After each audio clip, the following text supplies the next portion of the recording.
I was sleeping in a hospital chair while my daughter fought for her life.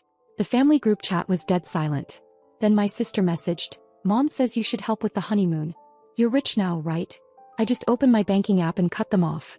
By morning, 26 missed calls. It was 3:42 a.m. when the machines next to my daughter's hospital bed started beeping again. Not the kind of panic beep, but the subtle kind that reminds you life is still fragile. I hadn't slept in 2 days. My spine was screaming from the vinyl chair I'd made my home in the PICU, and I was afraid that if I closed my eyes I'd miss something. The room was cold quiet. I glanced at Ava, 8 years old, my world, fighting off a severe post-op infection that wasn't supposed to happen. Her tiny hands, poked with IVs, looked too still. I checked my phone just to stay awake. The family group chat, where you'd expect some kind of support, was silent. Dead silent. My mom, my sister, my brother. Nothing. Not even a "Hey, how's she doing?" But then it lit up. A message from my sister Lindsay. "Mom says you should help with the honeymoon. You're rich now, right?" No asking how Ava was. No how are you. Just that. I stared at the screen for a good 5 minutes, thinking maybe I was sleep deprived and reading it wrong. But it was there, plain as day. I didn't respond. I opened my banking app instead. I'd just gotten paid from a consulting job that took 6 months of back-to-back 18-hour days. And yeah, I'd been doing better lately, not yacht money rich but comfortable.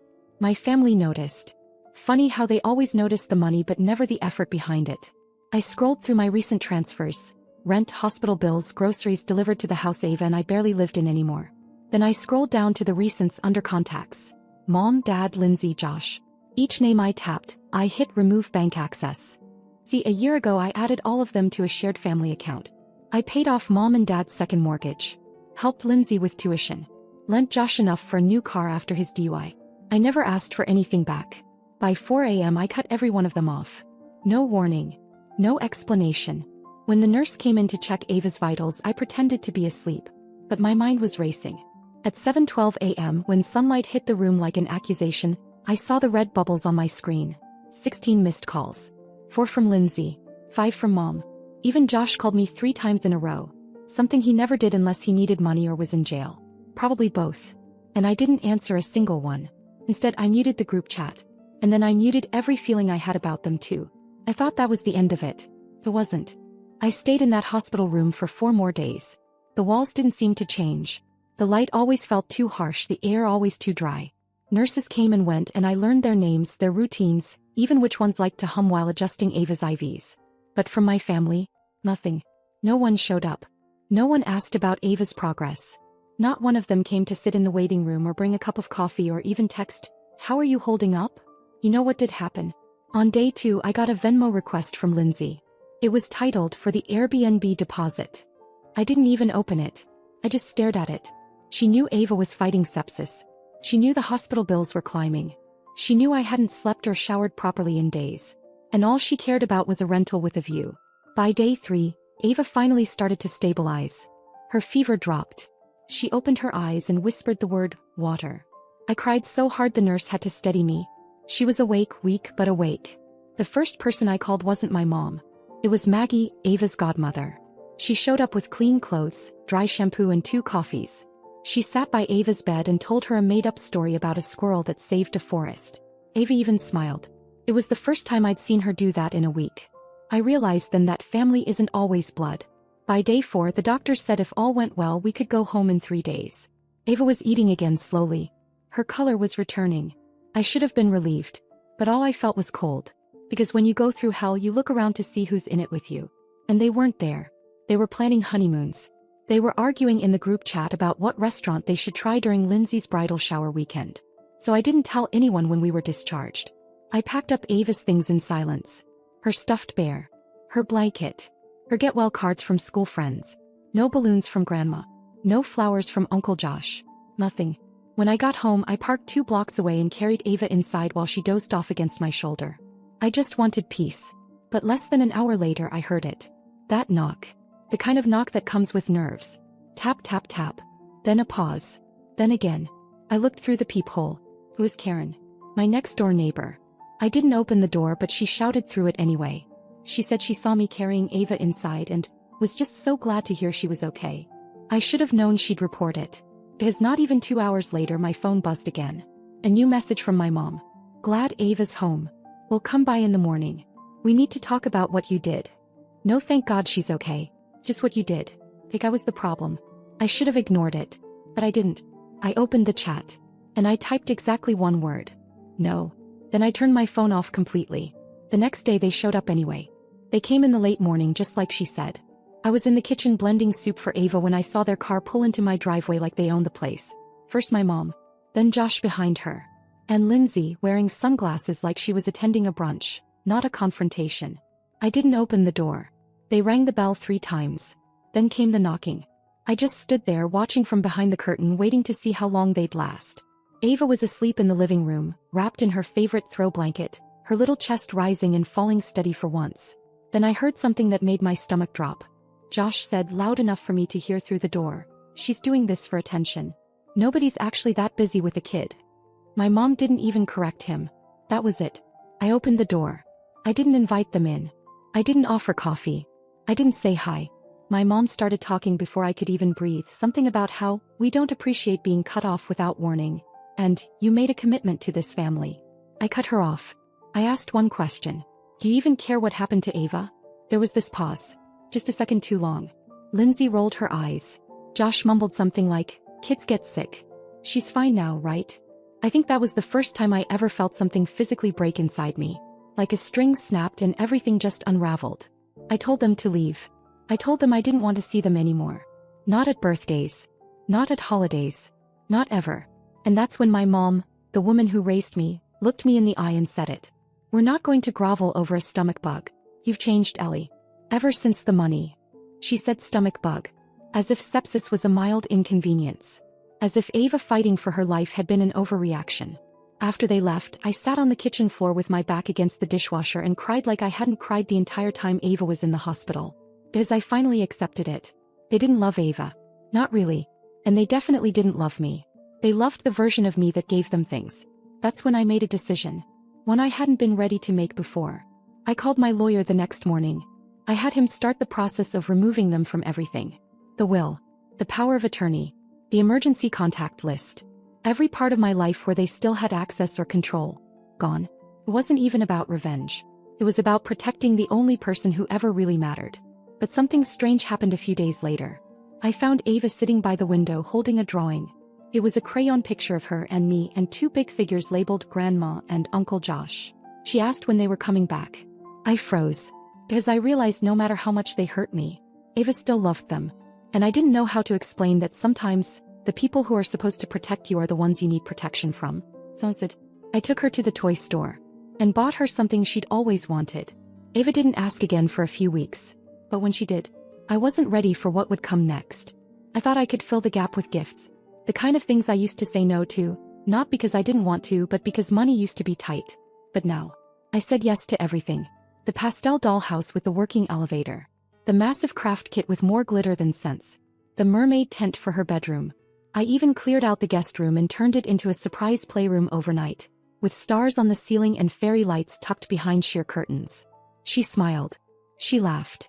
But I could still feel something under it, like her joy never fully touched the ground. A week went by. Ava was healing fast. Eating better. Moving around. I even let her go back to school half days. That's when it started. Her teacher sent a note home folded into her lunchbox. It said Ava had stopped participating in group time. That she'd drawn a picture of a hospital bed during free art, with a stick figure lying down 2XS for eyes. And when another kid asked who it was, she whispered, "Me." But Grandma didn't care. I stared at the note long after I read it. Like maybe if I stared hard enough the words would change.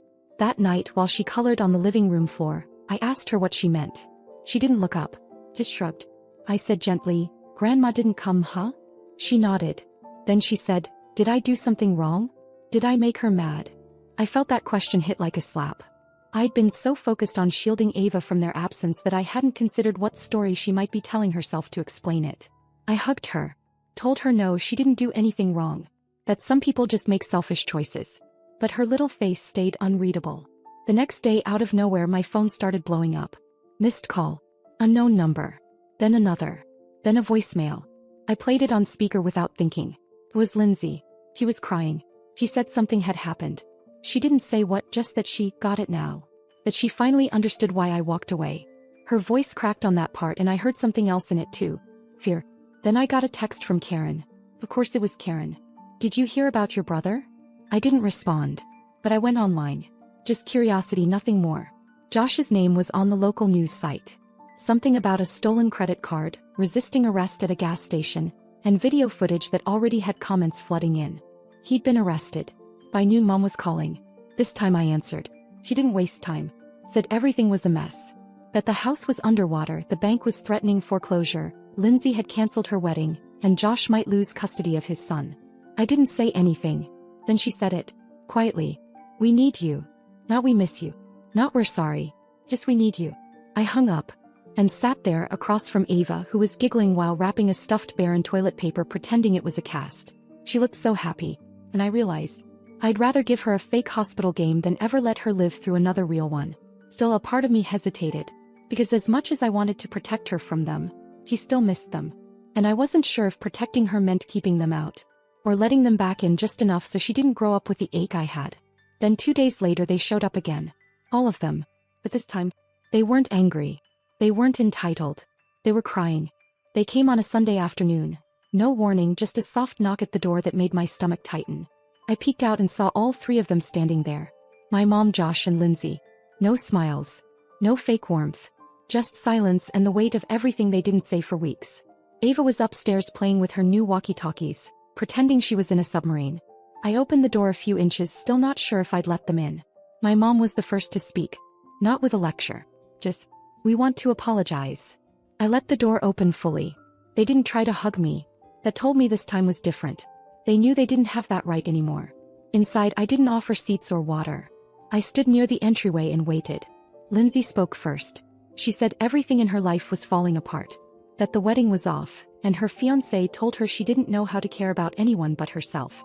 She said she started therapy 2 weeks ago and that her therapist asked her, "When was the last time you showed up for someone without expecting anything back?" And she couldn't answer. Josh said he was out on bail. That the card he used wasn't stolen, not technically. It was from his old job and he thought they'd let it slide. They didn't. His court date was coming up. And his ex was threatening full custody of their son. Then came my mom. She looked around my house like she didn't recognize it anymore. She said quietly that she was wrong. That she didn't show up for Ava because she didn't know how to deal with the fear. That when she was young, if something scared her, she shut down. And she never learned another way. Then she said something I didn't expect. She said, "You were never supposed to fix us, Ellie. But we let you think you had to." There was a silence after that. Long enough that I could have ended the conversation right there. But I didn't. I told them what they did hurt me. Deeply. Not just their absence when Ava needed them, but the fact that they still tried to take from me even while I was watching my child nearly die. I told them that the damage wasn't just between them and me now. It reached Ava. And they all went quiet again. I didn't yell. I didn't cry. I didn't offer comfort. I just told them the truth. Then I said the part one hadn't planned on saying. Ava misses you. My mom's eyes filled up instantly. Lindsay covered her mouth. Josh just looked down. I told them if they wanted back into her life, it wouldn't be through me. They'd have to earn it day by day. Show up. Be present. No gifts, no promises. Just effort. They agreed. Not eagerly, quietly. Like people who finally realized they were standing on thin ice. Later that night, I sat with Ava and told her they wanted to visit. She asked if they were mad at her. I said no. I said sometimes grown-ups make bad choices and don't know how to fix them. She was quiet for a second. Then she asked if Grandma could see her new star projector. The next afternoon they came back. And Ava ran straight to my mom without hesitation. She grabbed her hand, pulled her to the living room and flipped the lights off to show her how her ceiling turned into the night sky. My mom looked up and whispered, "Wow." I stood in the hallway, arms crossed, watching like a security guard. Still unsure. Still guarding the door in my heart I wasn't ready to unlock yet. But something small cracked. Not forgiveness. But maybe the space for it. And for now, that was enough. The visits started slow. Once a week. Then twice. Always on my terms. They didn't push. They brought coloring books, asked Ava about school, listened when she talked about Jupiter like she had plans to move there. They didn't ask me for anything. And I didn't give them anything. I stayed on the sidelines, watching, measuring. 3 weeks went by, then 4. And then something strange started happening. First, I got a message from an old classmate of Lindsay's. We weren't close, barely acquaintances. But she messaged me late one night and said, "Hey, not my business, but I saw Lindsay posting about Ava. She said she's trying to be a better aunt. Just wanted you to know people are noticing." I didn't respond, but I saw the post later. It was a drawing Ava had made, the family standing under stars, and Lindsay had written, "Trying to be the aunt she deserves." It didn't fix anything, but it didn't sting either. A few days later I heard from Josh's ex. She called me out of nowhere and said, "Whatever you said to him, thanks. He's showing up more." I don't know what changed, but he actually called his son just to ask how school was. Even the court gave him supervised visitation instead of full custody loss. He texted me a week later just to say, "I'm clean now. Day 24. That was it. Then came my mom.